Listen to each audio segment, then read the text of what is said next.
우리 사회에 다시 한번 갑질 피해 심각성을 일깨운 사건이죠. 아파트 경비원 고 최희석 씨 사망 사건의 가해자로 지목된 입주민 신모 씨에 대해 상해 등의 혐의로 구속영장이 청구됐습니다. 그리고 전북 전주와 부산에서 실종된 2명의 여성을 살해한 혐의로 구속 기소된 피의자 최모 씨에 대한 신상 공개 여부는 오늘 결정됩니다. 백성문 변호사 자리에 함께했습니다. 어서 오십시오. 네, 안녕하세요. 네, 우선 아파트 경비원 고 최희석 씨 사망 사건부터 짚어보죠. 어제 경찰이 구속영장을 입주민 신모 씨에 대해서 신청했고 곧바로 검찰도 영장을 청구를 했어요. 네. 네. 그러니까 일단은 지금 말씀하셨던 것처럼 가장 중요한 쟁점은 이 소위 그 최희석 씨의 코뼈가 부러지는데 입주민 신모 씨의 폭행이 있었느냐, 이제 이 부분이 어찌 보면 네. 가장 중요한 상황입니다. 그게 입증이 된다면 사실 지금 분위기로는 영장 발부가 그렇게 어렵진 않을 것 같은데, 일단 통상 영장이 발부되려면 범죄 행위의 중대성과 도주 우려, 증거인멸의 우려가 있어야 되는 상황 아니겠습니까? 근데 일각에서는 아니 지금 사는데도 명확하고 네. 증거도 지금 다 확보가 됐는데 이 두 가지가 없으면 기각되는 것 아니냐고 말씀을 하시는데, 통상적으로 중형에 선고될 우려가 있다고 판단하면 도주의 우려는 사실상 거의 자동으로 인정을 하고요. 지금 계속 부인하고 있는 상황이잖아요. 네. 부인하고 있는 상황이라면 대부분 이런 경우에는 증거인멸의 우려를 인정을 하는 상황이기 때문에 이 사안에서 이제 영장이 발부되느냐 아니면 기각되느냐 핵심은 현실적으로 지금 범죄 사실을 최희석 씨가 안타깝게도 이제 극단적인 선택을 한 상황이기 때문에 지금 진술할 분이 없는 상황이죠. 네. 그래서 명확하게 이 부분을 입증할 수 있느냐, 이제 영장이 발부될 정도까지 그게 결국은 관건이 될 것으로 보입니다. 네, 경찰이 구속영장을 신청하고 곧바로 검찰이 네. 신속하게 네. 영장을 청구한 것도 그게 뭐 강력한 수사 의지가 있다고 봐야 되겠습니까? 네, 지금 뭐 사실 여론도 굉장히 좋지 않은 네. 상황이고요. 그리고 지금 일단은 뭐 저희가 단언해서 말씀드리긴 어렵습니다만 나와 있는 지금까지 여러 진술이나 증거들을 종합해 보면 이 입주민의 지속적인 폭행이나 가학행위 때문에 고 최희석 씨가 굉장히 괴로워했다라는 거는 네. 뭐 음성 유서를 통해서도 어느 정도 알 그렇죠. 수 있지 않습니까?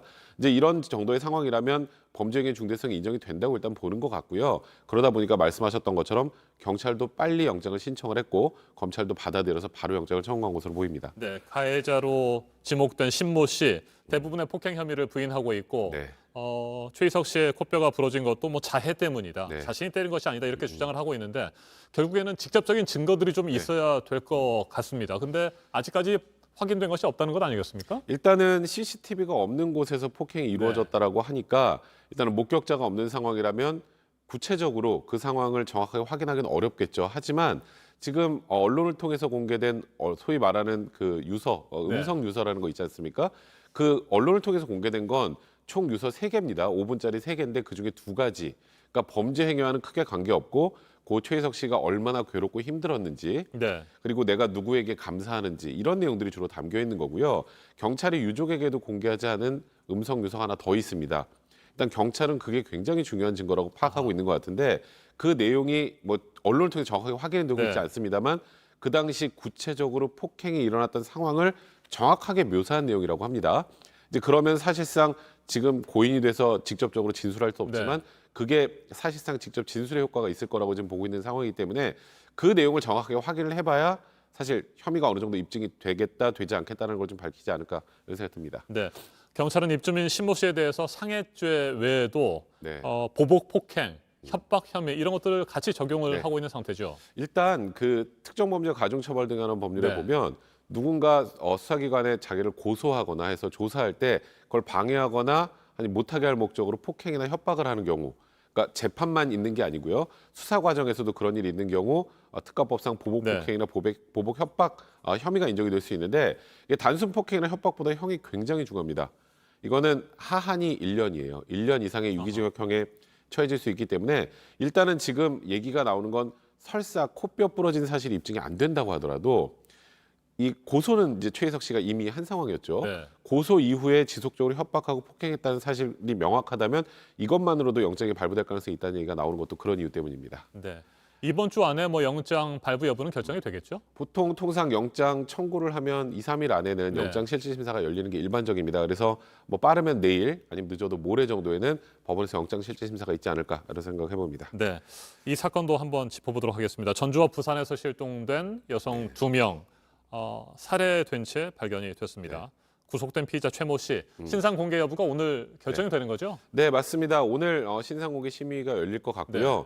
지금까지의 과정을 지켜보면 신상공개될 가능성이 굉장히 높습니다. 왜냐하면 두 명의 그 피해자가 있고요. 네. 그리고 사실 살해 이유가 아직 명확하게 밝혀지진 않았습니다만 금전 목적이나 성폭행 목적으로 보이는 상황인데 그렇다면 특정강력범죄 처벌하는 특례법의 이제 신상공개 제도에서 네. 강력범죄라는 건 맞고요. 네. 그리고 증거도 명백하고 본인이 자백까지 했으니까 그리고 이 국민의 알 권리 측면에서는 기존에 있었던 이것도 사실상 거의 연쇄살인과 가까운 상황 아니겠습니까?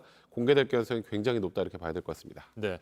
자, 문제는 최 씨의 범행이 뭐 지금까지 확인된 두 건뿐만이 아니고 더 있을 가능성이 높다는 점 아니겠습니까? 뭐 전화 통화 내역도 네. 보면 굉장히 많은 뭐 천여 명과 통화를 했다는 기록도 있고요. 네. 랜덤 채팅 앱을 사용하기도 했었고요. 네. 이 부분은 어떻게 보세요? 일단 그 두 번째 피해자였던 네. 부산에서 실종됐던 그 여성과 같은 경우에 이 최모 씨와 말씀하셨던 랜덤 채팅 앱을 통해서 접촉이 됐고 그래서 결국 이제 안타깝게 이렇게 사망한 상황이 됐는데요. 이제 최 씨의 휴대전화 기록을 분석해 보니까 1년 동안 연락했던 여성이 1,100명이 좀 넘는다고 네. 합니다. 그 중에 이제 990명 정도는 신병에 이상이 없는 걸로 확인이 됐는데 나머지 한 158명은 지금 행적을 좀 조사 중인 상황입니다. 그리고 또 이제 이 사람이 이제 전주 지역에 이제 네. 본인의 주거지를 두고 있으니까 그 일대에서 실종됐던 여성들도 혹시 범죄와 관련이 있는지 여부를 찾아보고 있는데 이제 이런 거죠. 지금 4일 만에 2명을 살해한 겁니다. 14일에 1명, 18일에 1명. 그렇게 쉽게 말해서 손쉽게 사람을 살해할 수 있는 사람이라면 그 전에 살해 전력이 있지 않았을까라고 아하. 보는 게 지금 많은 범죄 심리학자들의 얘기인 것 같고요. 물론 아직 단언할 수는 없는 네. 상황입니다만 그래서 전주에서 실종된 여성이나 이 최모 씨와 그동안 랜덤 채팅 앱이건 아니면 연락처를 통해서 연락을 했던 사람들의 신변 지금 안전한지 지금 일단 분명히 확인을 해야 될 거고요. 지금 경찰도 여죄가 있을 가능성이 있다는 판단하에 수사를 지속하고 있는 상황입니다. 연쇄 살인마일 가능성이 있다 이렇게 네, 보는 배제할 거군요. 수 없습니다. 네. 자, 일단 피의자 최 씨가 구속이 된 혐의는 전주에 실종된 여성 살해 혐의 네. 뭐 이것과 관련된 것이고요. 아직까지 부산 그 여성의 살해 사건과 관련돼서 혐의가 적용된 것은 아닌 거죠? 네, 이제 뭐 그 네. 부분은 당연히 적용이 될 거고요. 자백까지 한 상황이고 그리고 이제 거의 모든 증거 자료들이 확보가 된 상황입니다. 사실 이건 경찰을 좀 칭찬해 줘야 될 만한 부분은 첫 번째 여성이 살해되고 나서 그 남성의 차 안에서 여러 이제 증거들이 나왔는데 네. 거기서 확인되지 않은 여성의 머리카락이 나온 거예요. 그래서 이 머리카락은 지금 피해자 머리카락과 상관없는 거였단 말이죠. 네. 근데 그걸 검찰이 보관을 해뒀는데 그 머리카락의 주인이 바로 부산에서 실종된 여성이었던 겁니다. 근데 그런 식으로 일단 이런 DNA 증거도 확보가 됐고 CCTV 증거도 확보됐고 거기다가 이제 지금 이 피의자 최모 씨가 자백까지 한 상황이기 때문에 뭐 혐의를 적용하는 데는 문제가 없을 것 같은데 이제 소위 말하는 살해를 한 목적이 무엇인가? 아하. 금품 목적인가? 네. 성폭행 목적인가? 이 부분이 이제 앞으로 수사의 주요한 관전 포인트가 될 것 같습니다. 알겠습니다. 다른 여죄들이 있는지 철저하게 수사를 해야 될 것 같습니다. 여기까지 듣죠. 백성문 변호사였습니다. 말씀 잘 들었습니다.